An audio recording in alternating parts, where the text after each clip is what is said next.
pode sair espalhando essas lesões. Então, quando essa criança tiver conjuntivite somática diabética primária, a gente pedir para evitar, né, dessa criança ficar colocando a mãozinha nessas lesões, coçando e etc.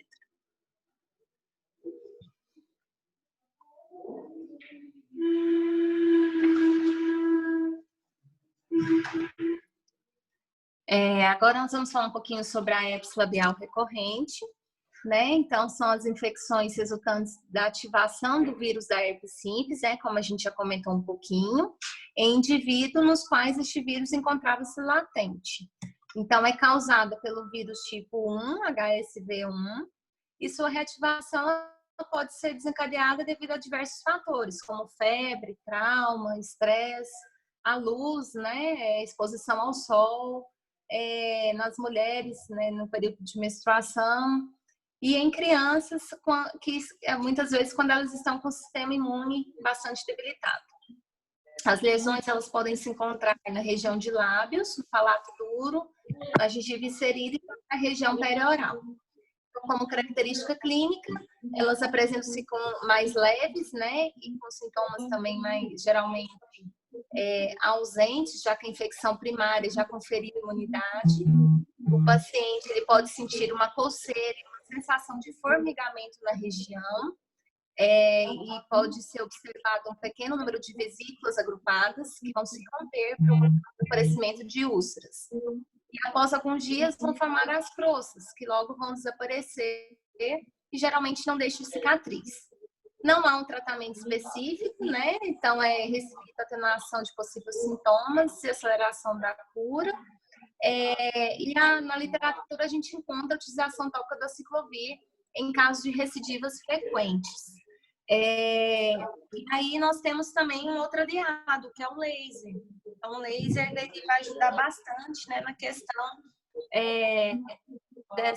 da dor, do desconforto, às vezes, causado por essa herpes labial. Pode passar? Então, aí nós temos o ciclovir também por 5 dias, tá? E o laser de baixa potência também utilizado como forma de tratamento. Aí, o tratamento, como eu falei para vocês, é como na gengivite somática diabética primária, dos sintomas, né? Tratamento sintomático. Tem uma injeção Aí, eu gostaria de pedir para alguém desligar o seu som, porque está passando o som, acho que é de uma TV. O pessoal aqui está reclamando. Obrigada. Então, aí a gente tem uma foto, né, de uma paciente com a lesão aí no cantinho do lábio. Pode passar. E algumas pesquisas mostram, né, que cerca de 90% da população mundial adulta, ela possui um anticorpo anti-HSV. Né? Pode passar.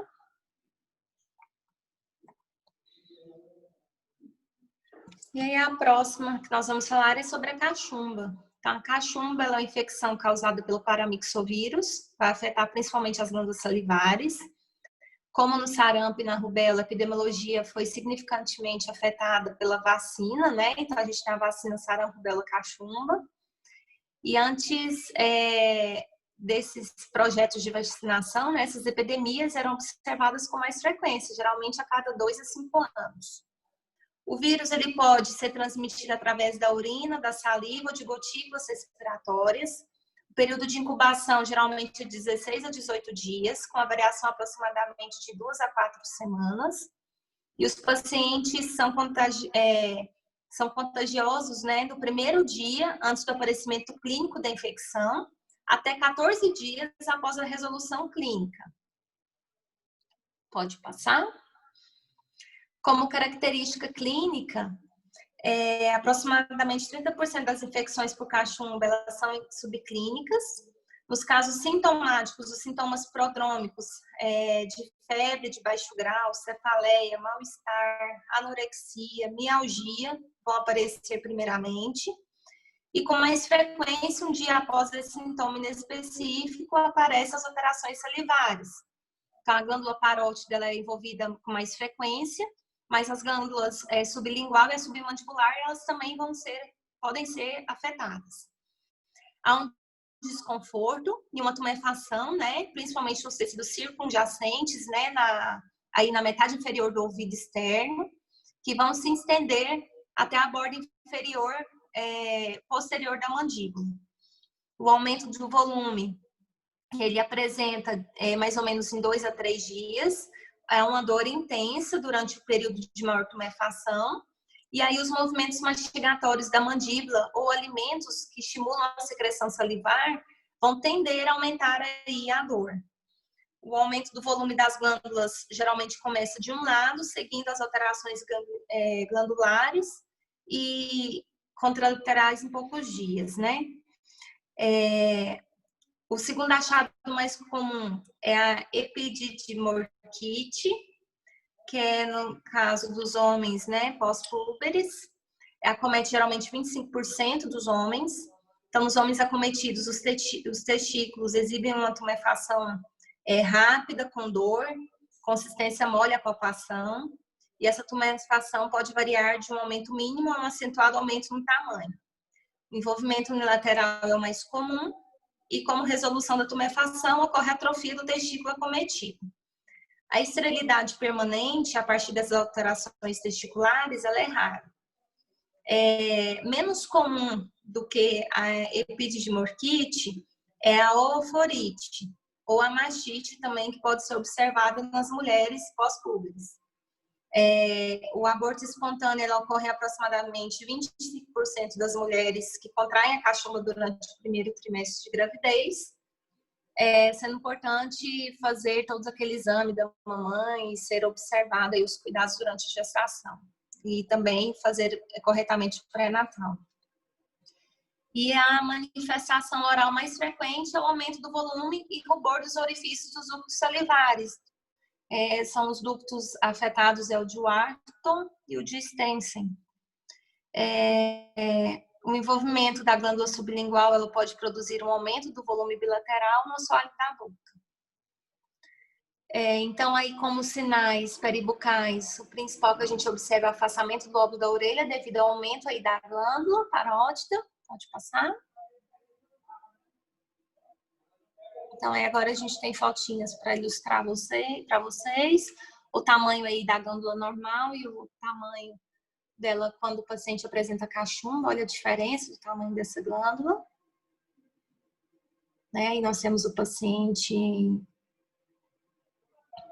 mostrando o afastamento do lóbulo da orelha.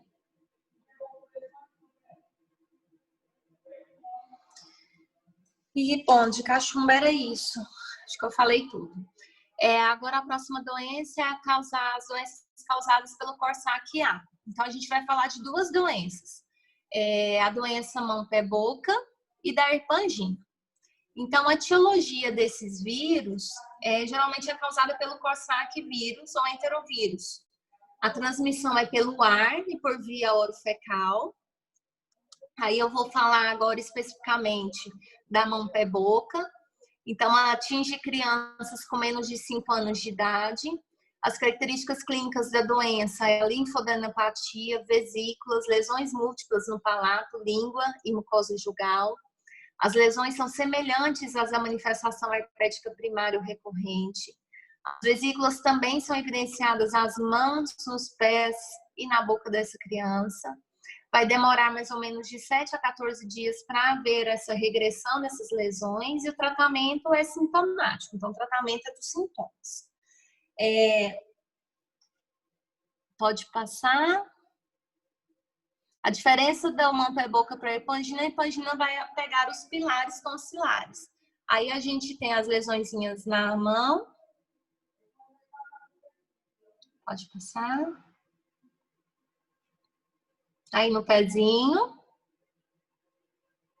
Agora eu vou entrar com fotos, né, cedidas gentilmente pela professora Cristiana. As duas crianças dela, o Paulo César e o Antônio, tiveram a doença mão-pé-boca. Professora Cris, a senhora quer falar um pouquinho para nós sobre a doença?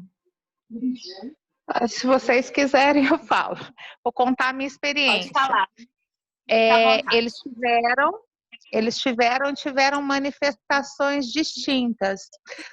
O Paulo teve uma lesão maior na mão, na boca, e estava com queixa da lesão da boca. E essas fotos aí que estão projetadas são do Paulo. E eu só fui observar as lesões na mão e no pé do Paulo, que tiveram depois que o Antônio começou a ter muita lesão no pé e na mão. O Antônio quase não teve lesão na boca. E lembrando que essas lesões, apesar da doença chamar pé-mão-boca, mão-pé-boca, elas podem acontecer em outras partes do corpo, por exemplo, nas nádegas, né? No bumbum, então pode ter lesão também em outras partes do corpo que não sejam só o pé e a mão. Né? Então, o Paulo teve uma lesão maior na língua, no lábio também. Pode passar.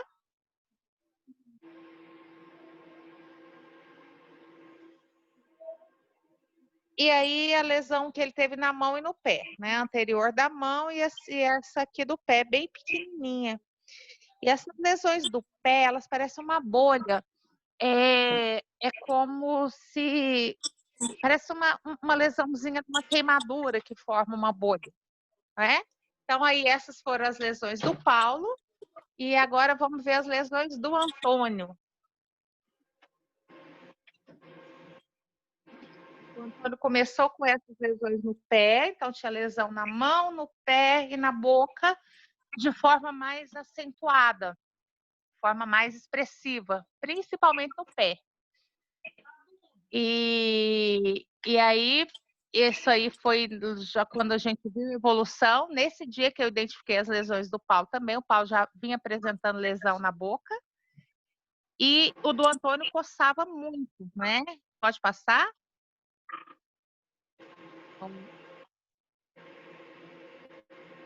O Antônio, o pezinho dele ficou desse jeito, né? Ó, como ficou o pé dele.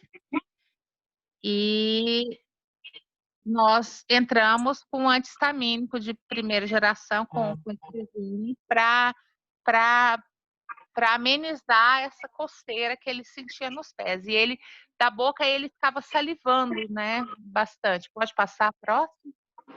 Mas a lesão da boca do Antônio era menor do que a do Paulo. E aí, ó, ficava com a boquinha aberta e coçando o pezinho. Obrigada. E a gente fez no Antônio a gente fez o tratamento com anti-histamínico e com laser, e no Paulo a gente usou só o laser de baixa intensidade nele. Tá bom? Ok, obrigada. E aí agora, aí eu vou mostrar para vocês a epangina, né? Então ela também é causada pelo Corsaic-A. Ela é menos frequente que o Corsaic-B. Ela é relativamente comum nas crianças e adolescentes, com pico durante o verão e o outono. Ela se caracteriza por numerosas lesões vesiculares disseminadas pelo palato mole, úvula e tonsilas. Então aí fica bastante nos pilares, com evolução de aproximadamente 10 dias. Então, clinicamente, o paciente ele vai apresentar dor de garganta, febre, mal-estar, dor de cabeça, que é a cefaleia, né, e disfagia. Eu não tenho fotos, eu na época não fiz fotos, mas as minhas duas crianças, minhas duas filhas tiveram a herpangina. E por incrível que pareça, quem acabou fazendo o diagnóstico foi eu mesma. Eu já tinha levado em vários médicos e eles não falavam que era apenas uma infecção normal de garganta e entravam com antibiótico e nada dela melhorar, só foi ficando mais debilitada. Chegou num ponto delas não conseguirem nem beber água, porque sentiam muita dor. E aí, observando essas lesões, né, e nas tonsilas papilares, tonsila aí no palato, né, na úvula, e eu falei, gente, está muito com cara de herpangina. E aí eu levei elas no otorrino e comentei com ele que eu estava suspeitando se não poderia ser uma herpangina. E aí ele confirmou, ele falou, realmente é. E aí a gente entrou com a medicação e em 2 dias o caso já estava resolvido, mas a gente sofreu bastante até chegar aí na resolução do caso. Pode passar?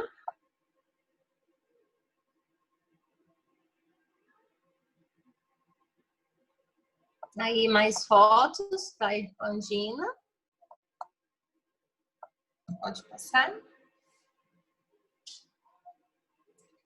Agora a gente vai falar um pouquinho sobre a catapora.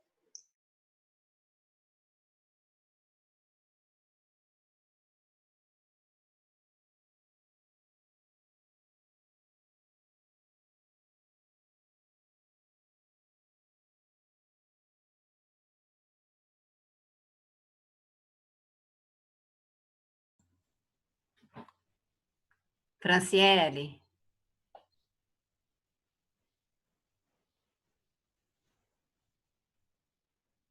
Franciele.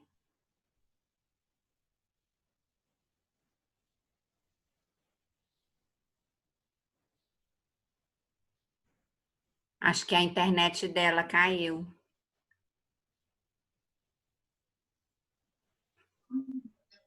Se quiser, eu pego. Então continua, Se vocês quiserem. por favor. Vou desativar Então, aqui, tá bom. depois você continua. Tá. Pronto, na hora que vocês falarem, eu começo. Pronto? Então, vamos lá. Então, a varicela ou a catapora, ela é uma doença que hoje ela é imunoprevenível, né? Ela, por um grande período de tempo, ela era altamente contagiosa, ela é uma doença altamente contagiosa que acometia muito a infância. Vocês já tiveram uma infância bem coberta de vacinas, né? Então, essas doenças que para gerações dos pais de vocês e dos avós era muito comum, né? E nos livros antigos eram assim, doenças comuns ou doenças prevalentes na infância. Hoje a gente tem uma prevalência menor. Então, o agente etiológico da catapora, da varicela, é o varicela zoster. É o mesmo agente etiológico do herpes zoster, tá? E ele é bem contagioso e ele está contaminando. O problema das doenças virais, gente, é que elas, geralmente, a época de contágio, ela antecede a sintomatologia. Então, a pessoa começa a transmitir quando está com sintomas específicos que não caracterizam a doença, né? E vai até a formação de crostas. Na varicela, a gente tem uma característica que chama polimorfismo regional. Então, na mesma região, pode passar, Denise. Na mesma região, nós temos várias formas, porque a doença evolui que começa com uma manchinha, que é a mácula, evolui para a pápula, para a vesícula, para a pústula e para a crosta. Então, enquanto a que começou de manchinha está evoluindo lá em crosta, está aparecendo outra manchinha. Elas não se desenvolvem ao mesmo tempo. Então, até que todas que apareceram virem crosta, a pessoa está transmitindo. Então, esse polimorfismo regional significa que numa mesma região a gente pode ter mácula, pápula, vesícula, pústula e crosta. As lesões elas não aparecem ao mesmo tempo. Isso evoluindo de 5 a 10 dias. Ok? Pode passar?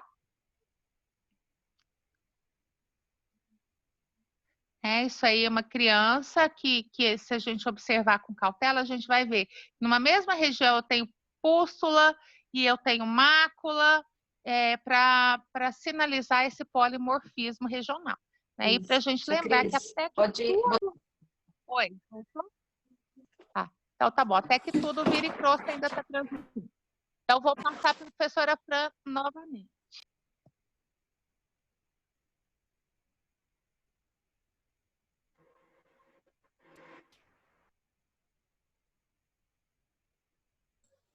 Cris. Estou de volta. Oi. Fran, deixa eu te falar, o seu tá caindo muito, deixa a Cristiana continuar, se você não importar, porque às vezes aí o tempo não dá. O que que você acha?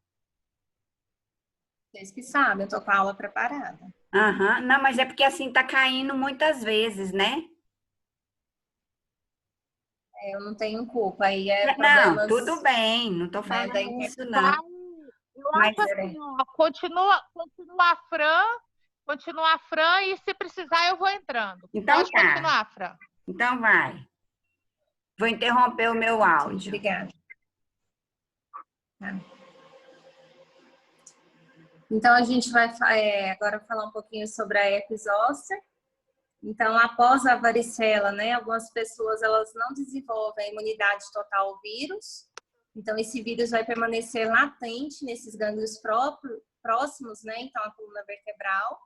E aí, quando ele encontra alguma condição para se desenvolver, ele vai ser reativado. E aí chega através dos nervos correspondentes ao gânglio. Então, o herpes zoster, clinicamente, ele ocorre após a reativação, então, desse vírus, né? E essa distribuição ocorre no nervo sensitivo afetado. Ele ocorre durante a vida de 10 a 20% dos indivíduos, e a prevalência desse ataque pelo herpes zoster, ele aumenta com a idade. E aí, o que pode ser causado? O que pode causar essa reativação, né? Seria, por exemplo, a imunossupressão, tratamento com drogas citotóxicas, radiação, a presença de alguma neoplasia maligna, a própria selinidade, abuso de álcool e tratamento dentário. Então, são esses alguns fatores que podem ser predisponentes, então, para essa reativação. Pode passar. Aí a gente já falou que é mais frequente na idade adulta nos idosos. Pode passar. Então, fica com a faixa bem demarcada, seguindo o feixe de inervação. Agora a gente tem algumas fotos. A professora Luciane Sucazes cedeu para nós, aí mostrando, né, a demarcação desse feixe. Pode passar. Dizem que é bastante dolorido, né? As lesões dizem que dói bastante por pegar essa faixa de inervação. Aqui um caso de um bebê, né, que teve o herpes zoster. Olha a demarcação.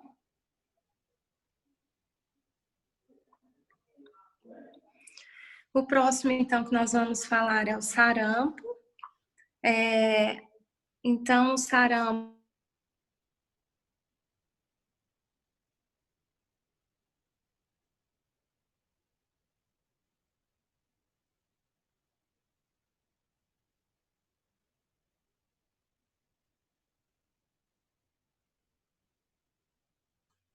Cris.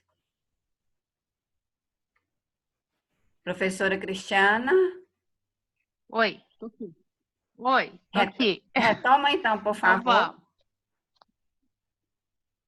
Vamos lá para o sarampo, então. Sarampo, ele é uma patologia causada também viral, né, por uns vírus do grupo do paramyxovírus.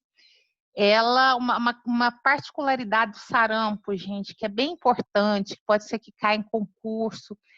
Ela é uma doença, o Brasil, em 2016, teve o selo da Organização Mundial de Saúde de País Livre do Sarampo, e nós perdemos esse selo.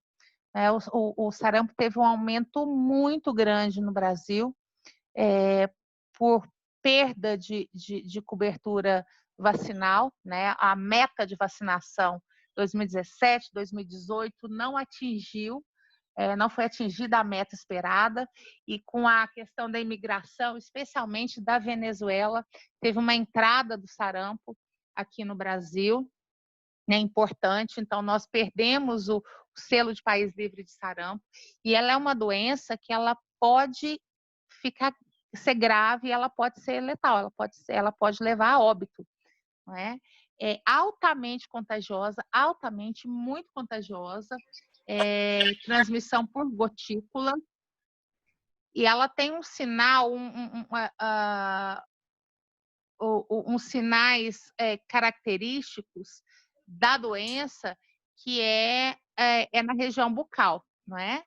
Então, o sinal de Koplik, ou a mancha de Koplik, ela é encontrada na mucosa bucal, né? E como está ilustrado. né? Então, a contagiosidade ela vai desde 4 dias antes dos pródromos. Os pródromos são os sintomas que são inespecíficos de um quadro viral, né? Então, a pessoa está assintomática e está transmitindo, até o 6º dia da lesão exantemática, né? Então, o exantema é um manchamento da pele. Pode passar?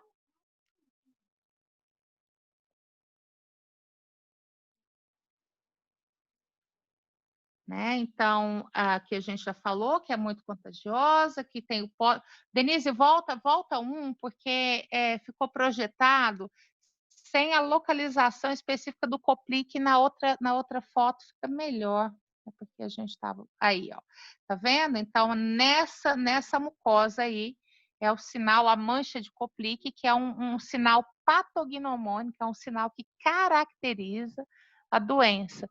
Então, como quadros virais, geralmente os pródromos são inespecíficos, a gente começa com aquele mal-estar, uma febre mais baixa. Então, o sarampo ele traz esse quadro viral dentro na mucosa bucal, né? Mucosa jugal. Pode passar? Então, esse exantema, que é o manchamento, ele segue uma distribuição que começa de cima para baixo, né? Então, céfalo-caudal. Começa na face, tronco, vai para membros superiores, depois abdômen e membros inferiores. Né? Essa fotografia é uma fotografia de livro que ilustra no começo, né? No primeiro dia de exantema e depois no 3º dia de exantema. Então, a pessoa vai ficando mais manchada, não é? Pode passar, Denise? Então, tem uma seta aí que vai mostrar esse fluxo aí de face, pescoço, tronco, membros superiores e membros inferiores, né? É a forma como o manchamento vai acontecendo. Né? E o sarampo tem outras, ele pode ter complicações respiratórias graves, ele pode ter manifestação nos olhos, não é? E que podem estar aí comprometendo, ok? A Franciele Voltei, voltou? sim, voltei. Obrigada. Então, pega a Roberta. Obrigada. Aí, com relação à rubéola, todos me escutam? Oi, sim? Então, com relação à rubéola, então, é uma doença viral branda, produzida pelo togavírus. A maior importância dessa infecção, ela não reside no efeito em quem contrai a doença aguda, mas sim na capacidade que ela tem de induzir aos defeitos congênitos no feto que está em desenvolvimento. Então, a nossa preocupação muito são com as grávidas, né? Então, o vírus ele é contraído através de gotículas respiratórias, sendo transmitido quase que em 100% dos indivíduos em condições próximas de vida. O período de incubação ele varia de 14 a 21 dias e os pacientes infectados eles são infectantes a partir de uma semana antes de aparecer esse exantema até os 5 dias após o desenvolvimento das erupções. Os bebês com a infecção congênita eles podem liberar o vírus por até 1 ano. E nós temos uma vacina que ela é eficiente, ela foi desenvolvida em 1969, ela é largamente utilizada e afeta de forma significativa a epidemiologia da infecção, quebrando então esse ciclo de ocorrência. A vacina ela só não é indicada nos grupos, né, de gestantes, em pacientes imunodeprimidos, em pacientes com enfermidades febris agudas e em pacientes que têm alergia a algum componente dessa vacina. Então, como característica clínica, a maior parte da infecção ela é de forma assintomática. A frequência do sintoma ele é mais acentuado nos adolescentes e também nos adultos. E os sintomas pródromos, eles podem ser observados de 1 a 5 dias antes do exantema. E vai incluir aí a febre, dor de cabeça, mal-estar, anorexia, mialgia, conjuntivite leve, coriza, faringite, tosse e linfadenopatia. Essa linfadenopatia, ela pode persistir por semanas e é observada principalmente nas cadeias suboccipital, né? Pós aí atrás da orelha e também na cervical. As lesões mais conhecidas, pode passar? A lesão mais conhecida que a gente tem como sinal bucal é o sinal de Forchheimer, ou mancha de Forchheimer, e é observada em 20% dos casos. Ele consiste em pequenas pápulas discretas, vermelhas escuras, que vão desenvolver no palato mole, podendo ser estendida também até chegar no palato duro. Esses enantemas, eles surgem simultaneamente com a erupção, né, na pele, torna-se evidente por mais ou menos cerca de 6 horas após os primeiros sintomas e não ficam por mais de 12 a 14 horas. As petequias no palato mole também podem ocorrer. Então, para finalizar, acho que era isso que nós tínhamos para abordar, aí a nossa retomada de conteúdo. E aí eu coloquei um último slide aí. Se vocês cansaram, põe aí, Denise, eu coloquei um último slide aí. Ufa, vocês cansaram, né? A gente falou muita coisa, acho que muita coisa vocês já relembraram, vocês já tinham visto lá na patologia. Mas aí, desculpe aí os problemas técnicos. A gente está aprendendo a lidar também com essa situação. E estou à disposição, se alguém tiver alguma dúvida, alguma pergunta. Muito obrigada pela atenção de vocês.